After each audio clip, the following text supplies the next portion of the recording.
bring in senior geopolitical strategist, Black Hawk helicopter pilot, and battalion commander Darren Gaub, and also national security analyst chairman Act for America, a New York Times best-selling author, her latest book, Rise, Brigitte Gabriel. Pleasure to see you both. Thank you. All right, so this is a big deal. I mean, obviously the Black Sea, and what's good, I think, in many ways, is it's a start towards a ceasefire. Now, Brigitte, it's not the ceasefire that, you know, is still being worked on behind the scenes, but it does actually improve trade for Ukraine and Russia, and there's economic advantages, and we know certainly Russia may want those as well. And this is exactly what President Trump is capitalizing on. He is trying to show them that there is a path to prosperity and peace for their population. And after all, this is exactly what people want. The problem here is they have such a history, Ukraine and Russia, between each other, and such resentment. But at least what these peace talks are showing us is we know who is willing to move towards peace. And that's a Ukrainian who know they are in a vulnerable position. Ukraine already agreed to seize territories. Russia, on the other hand, does not care about the sacrificing the lives of their own people in order to expand power. And that's what President Trump is trying to overcome with the negotiations, with the peace proposal, trying to appear to Vladimir Putin that says, look, you're going to win something at the end. You both are going to win, and it's going to be good for you. And that's what he is banking on Putin buying his vision of this peace deal. Right. And the talks were in Riyadh, and the Kremlin has said, Darren, they are not going to discuss outwardly, you know, exactly details of what was going on. We're looking at the video that Zelensky posted. And many say that Russia will continue the drone strikes because until they get to a table, every side is angling to come at it with as much leverage, and it does include, sadly, more destruction. But there was reports that they're not going to attack energy infrastructure, and that's pretty key as well, Darren. It is key. Right, not attacking energy infrastructure if that holds, especially as you're coming out of winter in Ukraine. You can give them at least something to gauge whether or not both sides are going to adhere to the deals that they're making in Riyadh or elsewhere, spoken or otherwise. And that's pretty critical to the process of seeing if both Putin and Zelensky will be able to make a peace deal and make it stick on both sides of the front line, because we've got well over 1 million lost in this conflict. Nobody's really moving anywhere.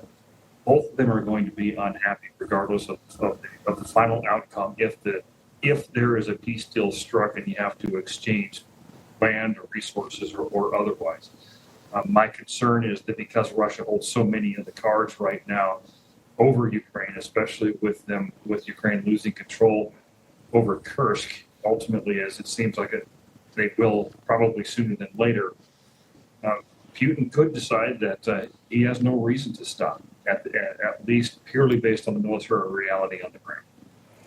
Potentially, but it does seem like the economic sanctions he faces potentially maybe has more to gain by getting back in the global marketplace, which obviously would impact China and Iran. And speaking of Iran, Brigitte, Iranian Foreign Minister Abbas Araghchi has asserted no nation would dare attack Iran.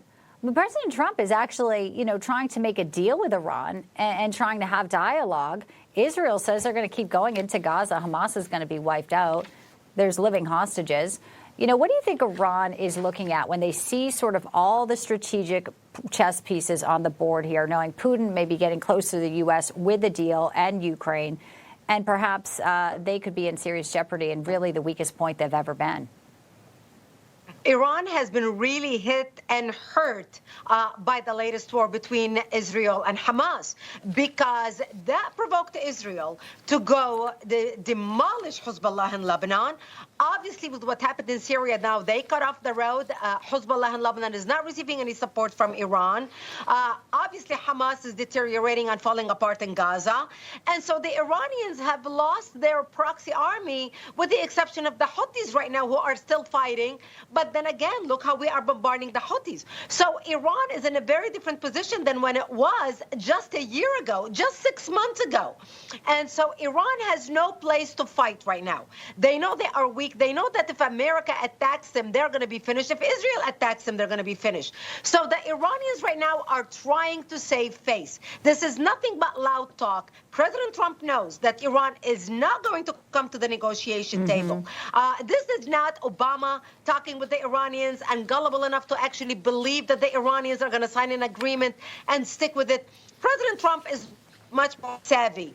He knows that he, at least publicly now on the world stage, can say, I gave Iran a chance, but Iran did not take it. And perhaps, maybe, they will. We never know. A reshaping of the Middle East seems like it may be possible with the IDF going in Gaza. It's a pleasure to have you both, as always. Great analysis. Brigitte Gabriel, Darren Gobb, appreciate you both. Thank you. Thanks, And still